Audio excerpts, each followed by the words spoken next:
So Rob, the big news of today, two new signings in Olly Woodburn and Geoff Parling. You must be very excited by that. Yeah, obviously, recruitment and retention and moving forward season by season is obviously an ongoing process. We've worked pretty hard to keep a lot of our current players over the last couple of years. And at the same time, we've looked to recruit some quality alongside them. So, Geoff obviously is a proven England international and British Lion. Obviously, a very experienced Premiership performer as well. Currently still involved with England, so he brings a lot of qualities, both leadership and in running various areas of the game, and obviously has a lot of experience and is a guy who I think has been part of developing other players as well, which is very important to us. Obviously, slightly different for Olly. He's a little bit different in that he's a guy who's probably really looking to cement a place in a team and fight to develop his Premiership career and his international career going forward. And obviously, people are aware, that Tom James is going back to Cardiff. So we have got some slots in the back three that need filling. And obviously, we had a good look at Olly. We like the way he plays. We like the qualities he's got, and we think we can help him obviously develop his game moving forward. And that's what he wants to do. He wants to try and cement somewhere with getting a little bit more game time. Obviously, like any other player, he'll have to fight for his place here. But obviously, we see some great qualities in him. A young English player. We've got a number of those at the club, and obviously, we'd like to see them develop together. A bit like Thomas Waldron last summer.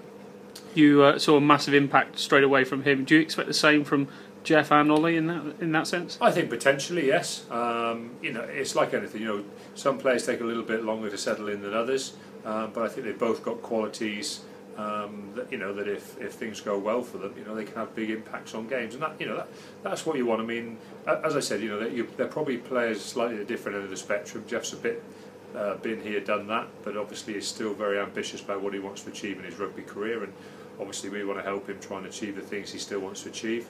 Olly, like I say, probably a little bit different, starting to break into the Bath first team.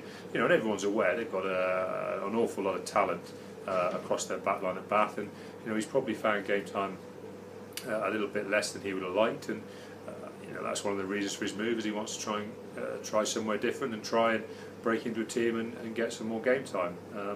Obviously, what our role is to help him develop as a player, and if the opportunity arises at the right time, then he gets the opportunity to cement his place in our team for a number of games. That's what he's got to try and achieve. So it's like I said, they're slightly different ends of the spectrum, but I think they're both very exciting signings for us.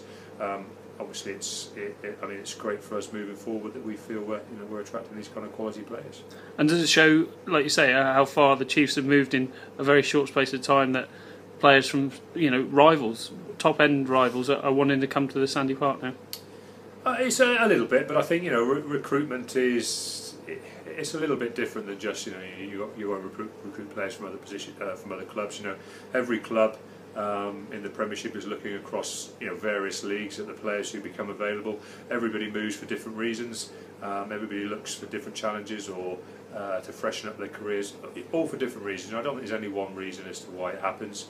Obviously, as I say, we spend a lot of time on recruitment. We don't have a big turnover of players, and when we make our mind up on somebody, it's normally for very good reasons. So, as I say, I'm delighted they're both signing, and obviously I hope they have very fulfilling careers at Exeter. As you say, the makeup of the squad's already beginning to take shape. You've got a lot of boys signed up from the current squad, and there's your first two pieces of the jigsaw from new recruits. Yeah, and I think we'd be pretty comfortable with what we've already got, really, going forward. There's still a couple of potential slots that we can fill within the squad. Some of them would probably be like to be top end players if the right guys become available.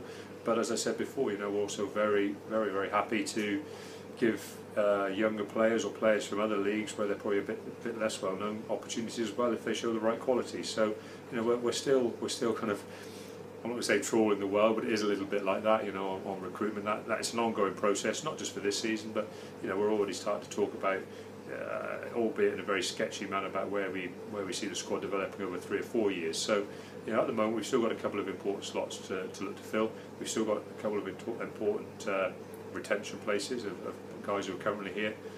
But as I said, these two guys we see as key parts of a jigsaw moving forward for us.